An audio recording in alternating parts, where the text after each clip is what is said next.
Right now, I'd like to talk to you about something very important called the dot and the line.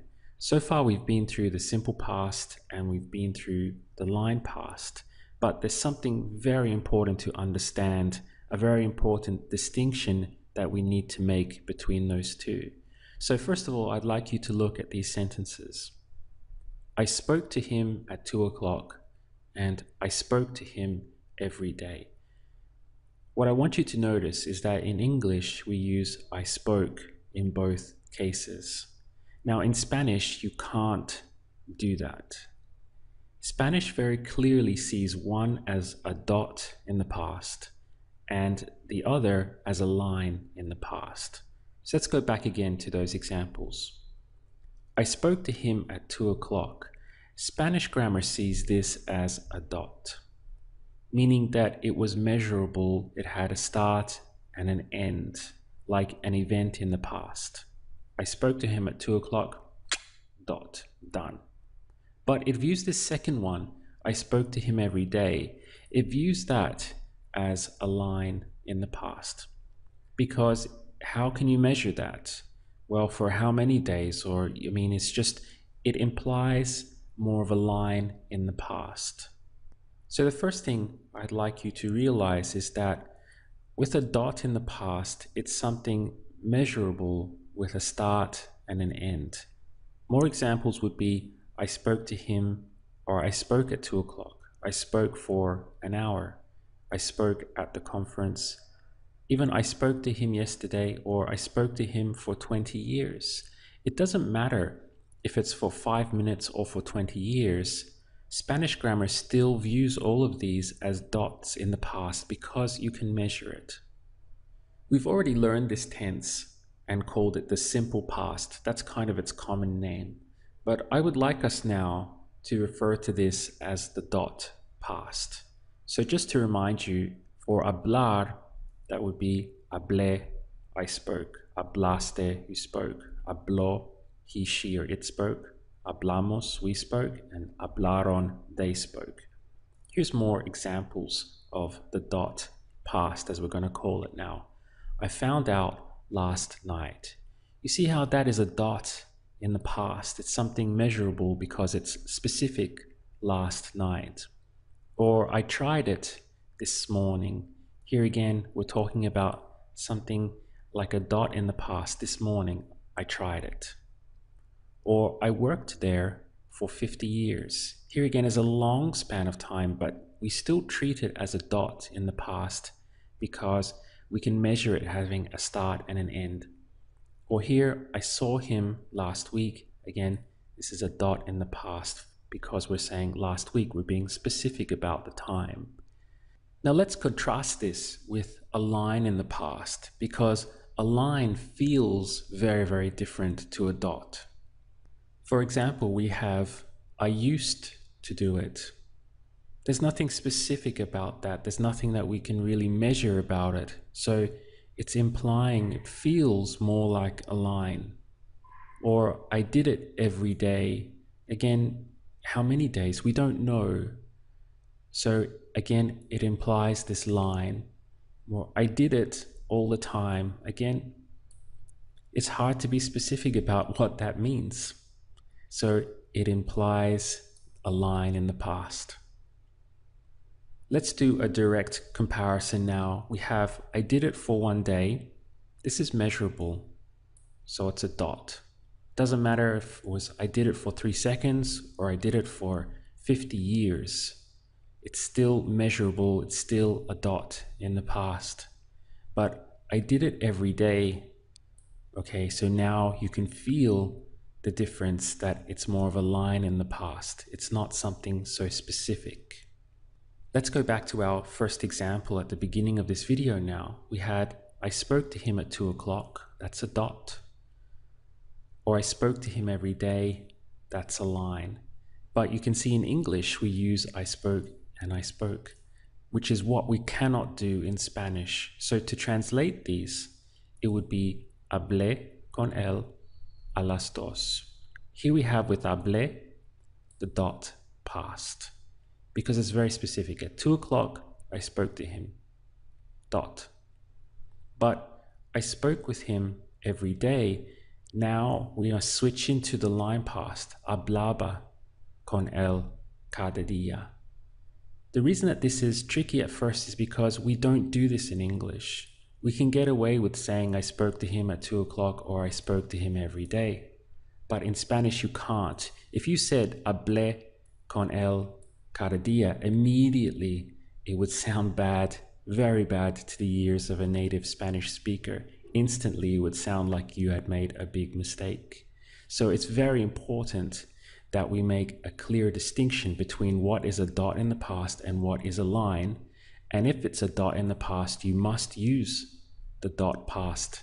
Or if it's a line, you must use the line past. You can't do like in English where you just stay with the one thing. Here in Spanish, we must make a distinction. So we have hablé in one and hablaba in the other. So what this means essentially is that whenever you are talking about events in the past in Spanish, you have a decision to make. You have to decide if what you're talking about is a dot or a line and use the correct tense, either the dot past or the line past, to express that. Let's discuss a little bit more how the dot past feels different from the line past. Look at this sentence here. We have, I was crossing the road when a car hit me. So these are we're describing two events in the past. Now this one we have was with an ing. Okay, so we're clearly in the line past here. I was crossing the road. But here we switch in to the dot past when a car hit me. Not a car was hitting me or a car hit me every day, but a car hit me. That is an event, something very specific. It's a piece of action. Like this one is setting the scene. I was crossing the road and then bam, a car hit me. This is the action. This is the dot. Look at this example. We were driving along the highway when the tire exploded. Here again, we were with an ing, so we're in the line past. We were driving along the highway. So this is the background. And now we have the action when the tire exploded. So this is the dot past, an event. Something happened, bang. We can even reverse it. The tire exploded while we were driving along the highway. So here we have the dot past, an event. The tire exploded, done. Okay, it happened. And the background is while we were driving. This is now the line past.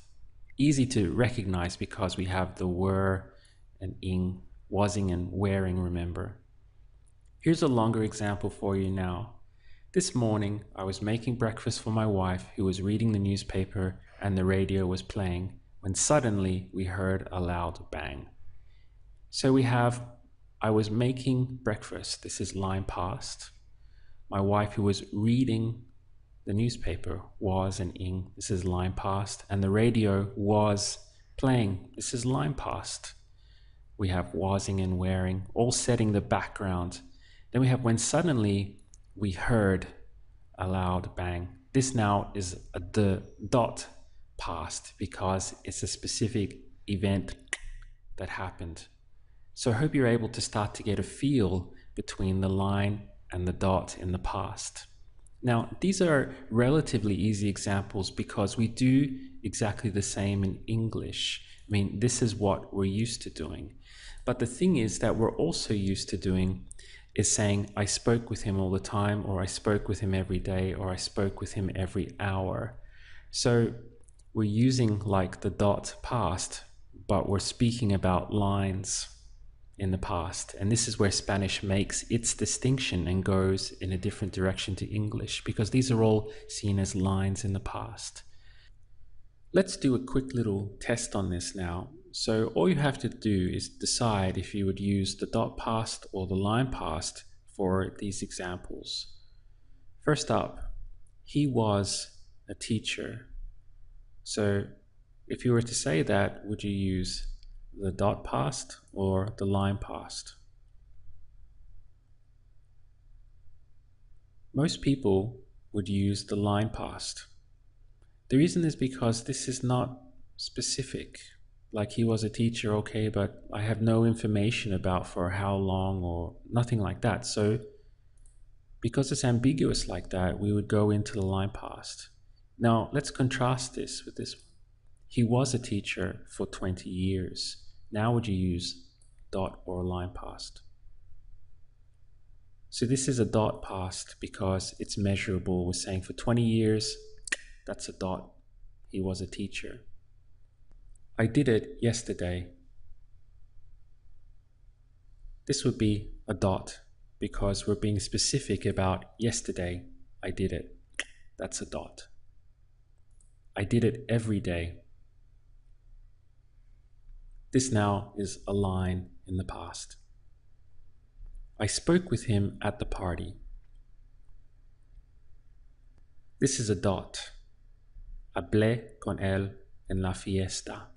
Because we're being specific that at the party I spoke to him, so that it is a clear event, something measurable in the past.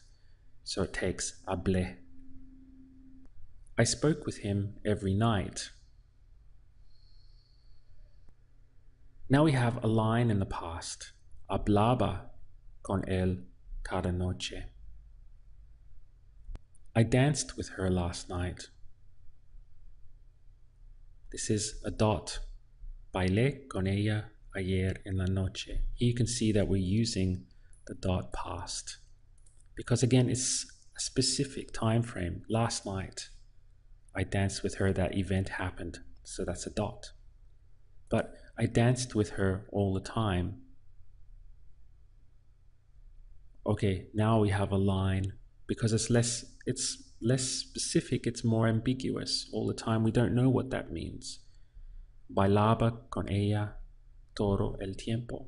So in one we have bailaba, which is the line past, and the other we have bailé, which is the dot past.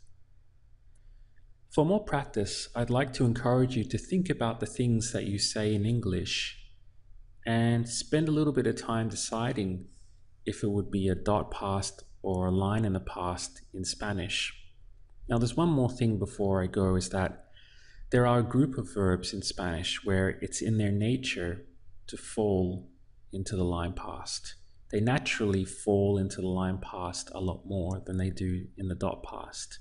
And we're going to cover them soon, but just some examples so you're aware of what's coming up will be verbs like tener, to have, saber, to know, or querer, to want. There are others, but these three in particular, practically 80–90% of the time, they fall into the line past.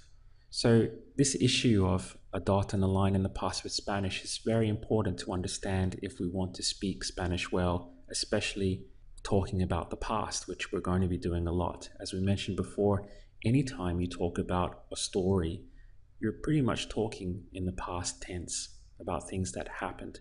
So this is something, a very important distinction that we need to, first of all, understand and then get used to using in Spanish.